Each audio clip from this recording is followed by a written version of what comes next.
Good afternoon, everybody. Thank you for being here today. We are going to get to my remarks and Q&A as always, but I do have the FBI director with me here, Kash Patel. You all know him well, and he's here to provide an update for you all with respect to China. As you know, President Trump had a very successful meeting on his trip to Asia with President Xi, where they discussed the need for China to crack down on fentanyl production and distribution, which ultimately makes its way here to the United States of America. And the FBI director recently traveled to China following President Trump's meeting to meet with his counterpart in Beijing. And he has a really positive announcement for the American people to share. So the president wanted me to bring the FBI director out to share that with all of you today. So Kash, please, thank you for being here. Thanks, Caroline.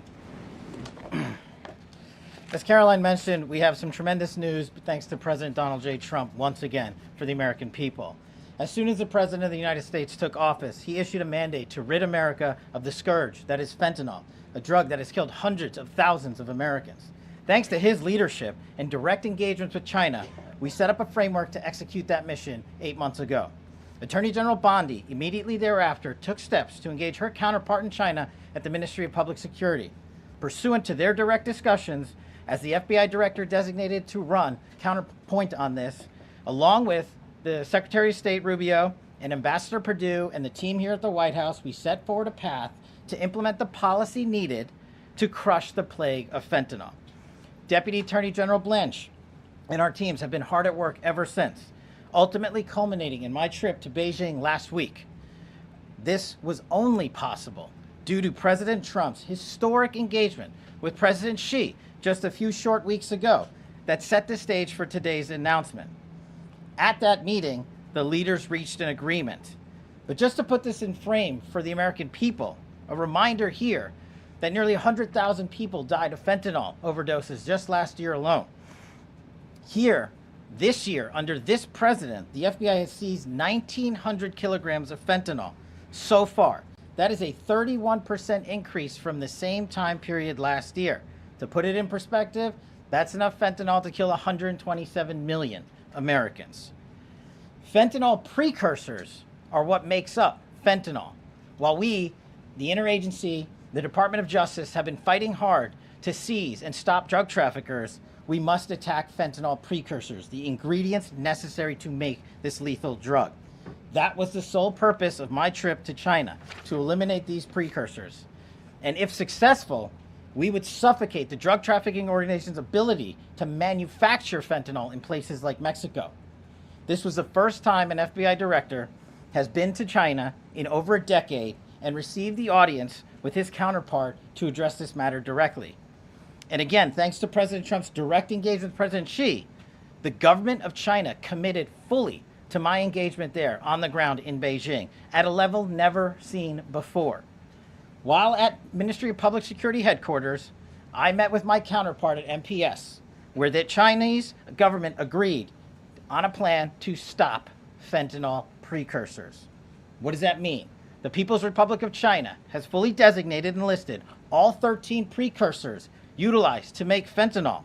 Furthermore, they have agreed to control 7 chemical subsidiaries that are also utilized to produce this lethal drug. Effective immediately, essentially, President Trump has shut off the pipeline that creates fentanyl that kills tens of thousands of Americans. These substances are now banned, and they will no longer be utilized by the Mexican drug trafficking organizations or any other DTOs around the world to make this drug. This historic achievement has saved tens of thousands of lives.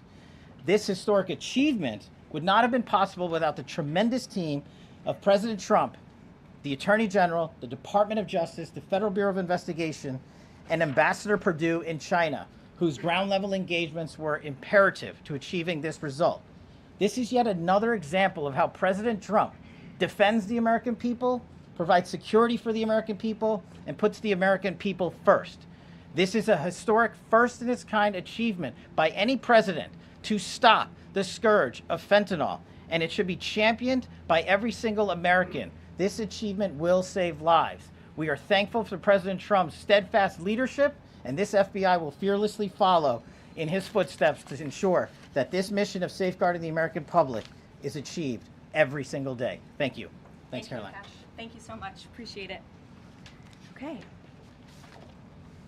Thank you again, Director Patel. Before we get going, I do have one quick scheduling announcement. Tomorrow, President Trump will be joined by the First Lady in the East Room for an executive order signing aimed at expanding opportunities for education, career development, housing, and other resources for young people transitioning from foster care to adulthood. This is part of the First Lady's Fostering the Future efforts, which are a Be Best initiative. In other news, the Democrats dragged on the government shutdown for 43 days, the longest shutdown in U.S. history. But tonight, thanks to Republicans, the White House is very hopeful that this shutdown is going to come to an end. The damage caused by the Democrats with this reckless government shutdown cannot be forgotten. It is entirely the fault of the Democrat Party. Just look at the vote count. Hundreds of thousands of federal employees have missed their paychecks. Tens of billions in wages and benefits were withheld, impacting vulnerable families. Millions of low-income Americans missed their SNAP benefits. Nearly 20,000 flights at airports across the country were delayed due to staffing shortages, causing Americans to miss family events, vacations, and work obligations. According to Airlines for America, an estimated 5.2 million travelers have had their flights disrupted over the course of the Democrat shutdown. And our economy has lost billions and billions of dollars in economic activity over the course of this shutdown, hurting consumer sentiment and crushing the travel and hospitality industries. According to a CBO estimate, the Democrat shutdown could end up decreasing fourth quarter economic growth by 2 whole percentage points. The Democrat shutdown made it extraordinarily difficult for economists, investors, and policymakers at the Federal Reserve to receive critical government data. The Democrats may have permanently damaged the federal statistical system, with October CPI and jobs reports likely never being released. And all of that economic data released will be permanently impaired, leaving our policymakers at the Fed flying blind at a critical period. It's hard to recap all of this without asking a simple question: why?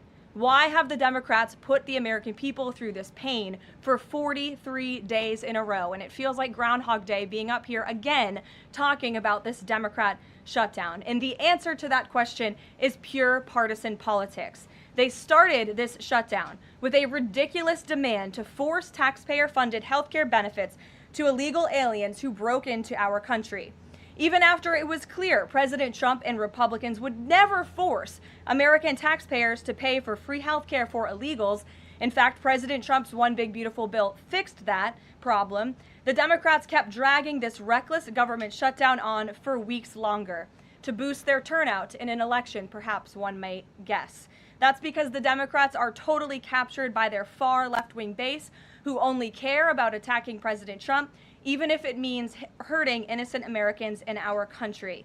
The Democrats' weakness and their unwillingness to buck the fringe members of their party dragged this harmful shutdown on for 7 weeks and inflicted massive pain onto the American public. But let's be clear, the clean CR being voted on today in the House of Representatives that will lead to the reopening of the federal government is what President Trump and Republicans have supported from day one. Our troops, air traffic controllers, and federal employees will be back to receiving their regular paychecks. Families in need will get back to receiving their food purchasing assistance, and the people's government will soon be back open for business. President Trump looks forward to finally ending this devastating Democrat shutdown with his signature, and we hope that signing will take place later tonight. On another matter, I want to address the affordability issue that's received a great deal of media attention this past week, which is ironic because it didn't receive that much attention when Joe Biden was here and inflation was at a record high 9%, the worst inflation crisis in modern American history. And President Trump won a landslide election in part to address the affordability issues created by Joe Biden and the Democrats. And that's exactly what President Trump has done since day one of his administration. Since the first day in office and every day since, the Trump administration has taken aggressive action to fix the Biden-created cost of living issues. The notion that the same Democrats who just shut down the federal government to sabotage our economy, rob people of their paychecks, and also helped Joe Biden ratchet up inflation to 9%, are now suddenly affordability champions, that notion is completely absurd. And it's something only the liberal media would have the gall to push. But the reality is that President Trump and his administration have done so much to lower prices and increase the economic prosperity of the American people. And this president and his team of amazing economic advisors are going to keep working on this issue every single day. In less than 10 short months, President Trump signed the largest middle-class tax cuts in American history, including no tax on tips, overtime, and Social Security, which will guarantee that next year Americans are going to put more money back into their pockets. The president has completely unleashed American energy dominance to help bring gasoline prices to the lowest in 5 years, and we expect them to continue to decrease. And it has also lowered energy costs overall. There is more work to do, but again, the president's deregulatory and pro-American energy agenda is absolutely going to continue to drive down prices. This formula worked in the president's first term, and we expect that it's going to work again. And this is key because we know energy costs are the #1 driver of inflation. Again, just look at what Joe Biden did to our energy industry over the past 4 years of his administration, and look at what happened to inflation as a result. Everything became more expensive. To lower prescription drug prices and healthcare costs, the president has been working around the clock on this issue. He is obsessed with negotiating these good deals on behalf of the American people to bring down pharmaceutical costs and drug costs for Americans, and he has done so on a number of fronts. You have seen him discuss that in the Oval Office several times. To fuel small businesses, lower their costs, and incentivize hiring, the Trump administration has already cut 30 unnecessary regulations for every new one on the books, which we know will save employers and small businesses across the country thousands of dollars in regulatory burdens. All of these pro-Trump policies are working, and they will continue to work. Wages are rising at the fastest pace of the start of a presidential administration in 60 years. The cost of the typical new mortgage is down by nearly $3,000 per year. There's much work to do, and this administration will continue to do it. But President Trump has already made great progress in cleaning up the economic disaster that was created by Joe Biden. With that, I will take your questions today, and in our new media seat, we have Bev Turner, who works for a new outlet, a UK outlet, but based here in Washington, D.C., GB News. Bev, thank you for being here today. Why don't you kick us off? Thank you, Caroline. So the clock is ticking on the Friday deadline by which the BBC must retract and apologise for their malicious edit of the president in the documentary shown last year. The recently resigned Director General of the BBC yesterday described the organisation as the very best of society and blamed the enemies of the BBC for this outcome. Also yesterday, a senior government minister launched a fierce defence of the channel in the House of Commons, saying that the broadcaster remains a light on the hill for people all over the world. So, does the President feel that the network is taking the situation seriously? Does he believe that they've shown sufficient regret? Does this strain the relationship between the President and the Prime Minister? And given that the organisation is publicly funded, is the President prepared to bankrupt the BBC in his pursuit of truth and justice? Well, thank you, Bev. There's a lot of questions in one there. I will say I know the president has a very good relationship with Prime Minister Starmer. You have been there, you've seen them in their interactions, you've questioned both leaders in your time joining us when we've gone to the United Kingdom a few different times now. However, he has always been very frank when he disagrees with leaders even whom he has a good relationship with. And the BBC, being a fair news organization, is definitely an outlet. I think these two leaders would disagree. The president has made it very clear that this is a leftist propaganda machine that is unfortunately subsidized by British taxpayers, and he thinks that's extremely unfortunate for the great people of the United Kingdom and Great Britain. And I think that the president was deeply concerned by the editing, the purposeful and dishonest editing of his speech that was so clearly fake news, and he rightfully dubbed that term many years ago, and this is a classic example of that. We see it in the United States all the time. We see it now in the United Kingdom. As you know, the president's external legal counsel has filed a lawsuit against the BBC. We expect that to continue, and whether they apologize or not is up to them. Thanks for being here, Bev. Ouija. Thank you, Caroline. Sure. I have your statement about the new Epstein emails that have been released by House Democrats. Separate from why you believe the emails were made public, can you address their substance? Did the president ever spend hours at Jeffrey Epstein's house with a victim? These emails prove absolutely nothing other than the fact that President Trump did nothing wrong.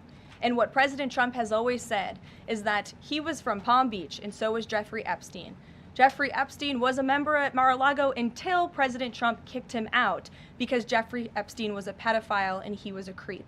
And this email you refer to with the name of a victim that was unredacted now and has since been reported on in this room, so I will go ahead and say it, Virginia Giuffre.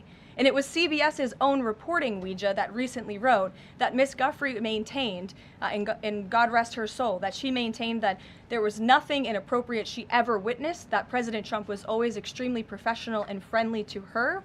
And so I think it's a question worth asking the Democrat Party, and you should all go ask them after this briefing, of why they chose to redact that name of a victim who has already publicly made statements about her relationship with Jeffrey Epstein and is unfortunately no longer with us. Mary. Thank you, Kelly. Two questions on this.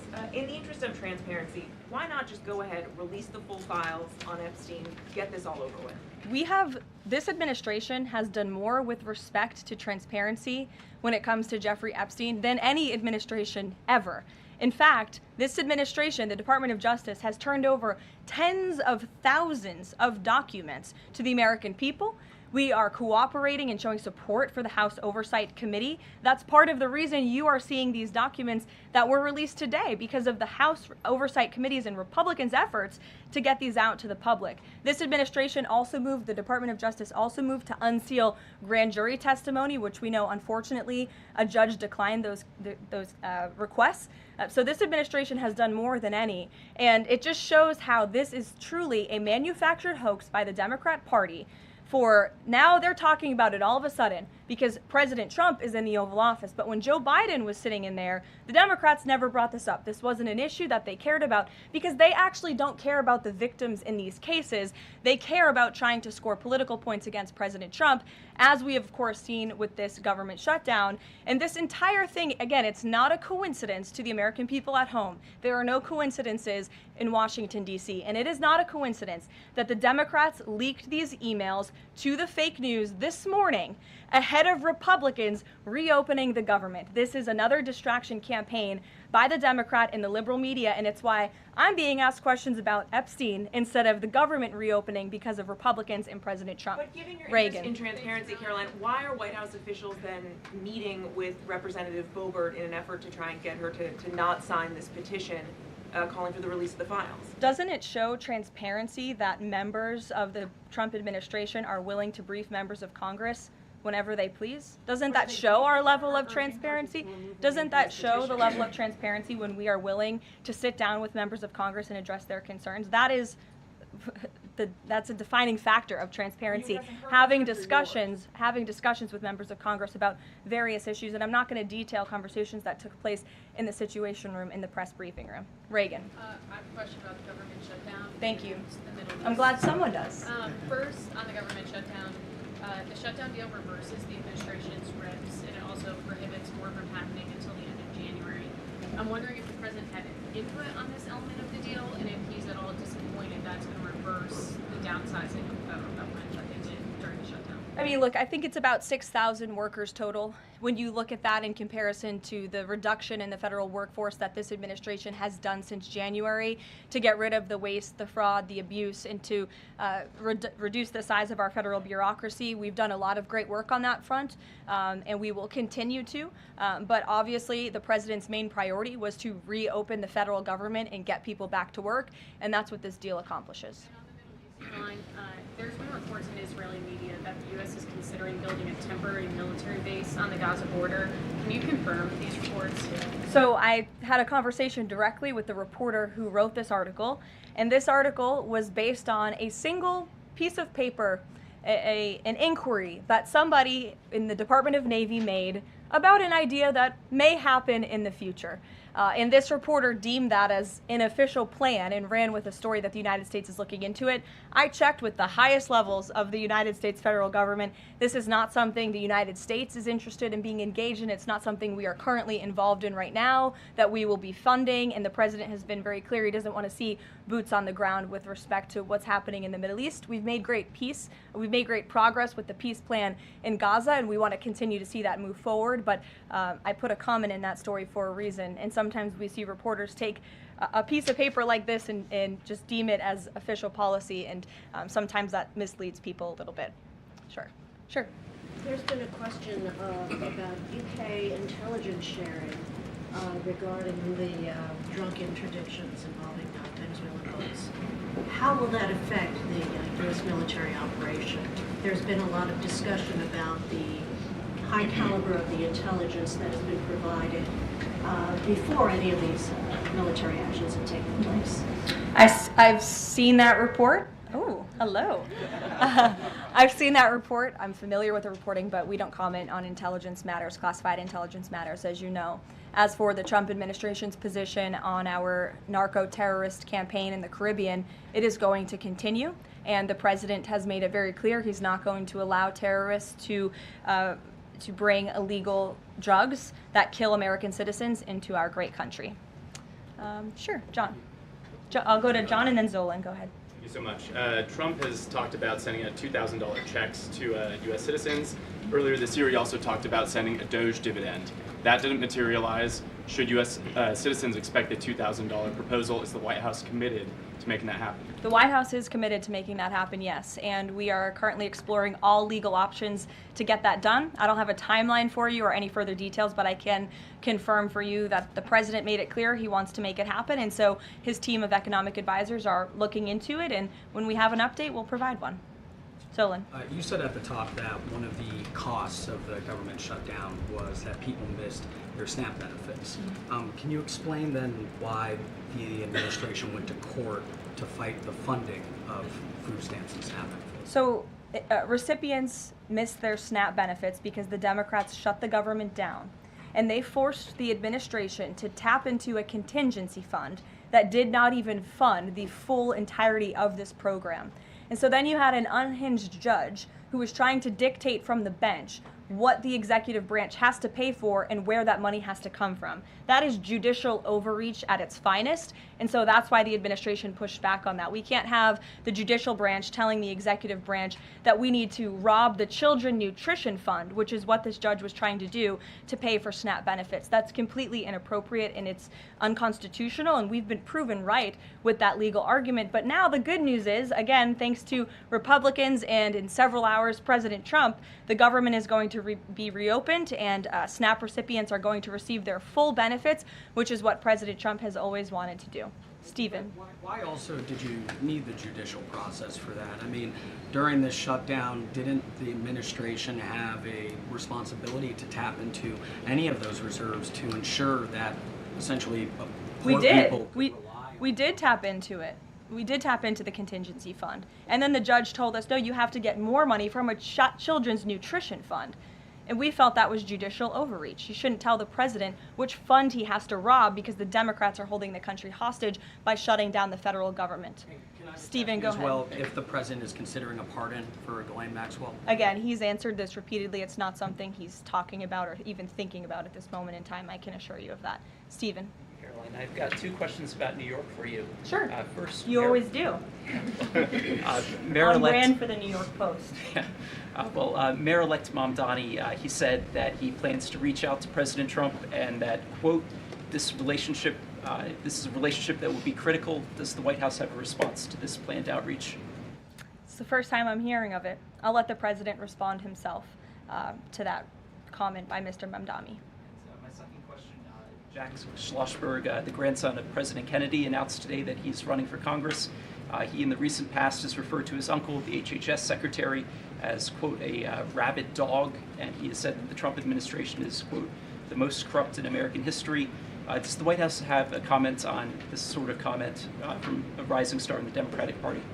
I don't even think such ridiculous comments are worth responding to. Obviously, those things are not true. And Secretary Kennedy is doing a phenomenal job bringing transparency and the gold standard of science back to our healthcare system. Eamon. Thank you, Caroline. The president's hosting a number of Wall Street CEOs for dinner tonight here at the White House. Can you give us the names of the CEOs who are going to be here and give us a sense of what the president's message to Wall Street is going to be tonight? I don't have a full list for you in front of me, Eamon. I know you've reported on some names and we've helped you navigate whether those names were truthful or false. But I know the president actually plans to bring some of you into the dinner tonight. So you'll see for yourself in several hours if that's okay with you. And there's been some reporting that the White House is frustrated with Bill Pulte and the rollout of this proposal for a 50-year mortgage. Can you tell us if the White House is frustrated with that rollout and if the White House still supports the idea of a 50-year mortgage for Americans? This is a proposal that the president himself has commented on. I would defer you to the president's statements, and it's something that the administration is discussing and seriously looking into. Sure. Thanks, Danny, and then go ahead. Thank you. Some Democratic members of Congress have invited Britain's former Prince Andrew to testify on the Epstein scandal. I was just wondering if President Trump thinks that former Prince Andrew should indeed come and testify to Congress on that. I haven't spoken to him about that specific matter, but I can ask him and get back to you. Mm-hmm. On the government shutdown, the president and House Republicans had made clear they were not going to negotiate health care strategy or policy while the government was shut down. Now, assuming that it reopens tonight, is the president intending to invite any Democrats over to have negotiations over these subsidies or any other plan to bring down the cost of health insurance? I will just add that, as you pointed out, the Democrats were holding our country hostage to try to negotiate on a healthcare system that they created. Obamacare, as it's famously called, is a system the Democrats created. It is a broken system. It has driven up healthcare costs dramatically in this country. And now they shut the government down to try to fix that system they broke. It doesn't make any sense to us, which is why the president said that's a completely untenable position. However, once the government reopens, the president, as he's always maintained, is absolutely open to having conversations about healthcare. And I think you'll see the president putting forth some really good policy proposals the Democrats should take very seriously to fix, again, the system that they broke. You can't trust the same people who broke the system to fix it, and so the American people will continue to hear from the president on this issue. And one follow-up on the question about the $2,000 payments of tariff revenue. The president had also talked about using tariffs to bring down the national debt. Would this be in lieu of that? Like this is now the new way to maybe to use that tariff revenue? No, the president put out a statement on this clarifying he wants to do both things with the tariff revenue that he's bringing into this country. Trillions of dollars are expected to continue to pour in, and it's part of the reason that the Supreme Court case is so vital for our country's future, to restore our manufacturing industry in this country, to protect our national security, to continue to allow the president to use tariffs as leverage to negotiate economic deals that, again, are good for our national security. And that revenue can then be used for various reasons, to pay down our debt and also perhaps to give these rebate checks back to Americans, which, again, the White House is exploring the legal options of how we can get that done. Catherine, go ahead. Caroline, Viktor Orban said this week that President Trump has promised Hungary some kind of financial shield. Do you have any details on how that will be structured or what that would look like? I don't, but I'm happy to check with the National Security Council and get back to you. One more. You recently said you'd check with President Trump about why he needs to get an MRI on his recent trip to Walter Reed. Do you have any more detail on that? I do, and I'm glad you asked. As stated in the memo provided on October 10th, President Trump received advanced imaging at Walter Reed Medical Center as part of his routine physical examination. The full results were reviewed by attending radiologists and consultants, and all agreed that President Trump remains in exceptional physical health, which I know all of you will see with your own eyes later this evening when he opens up his dinner to the press, and perhaps you will see him when he signs the bill to reopen the federal government. So stay tuned on plans for that. Thank you, everyone.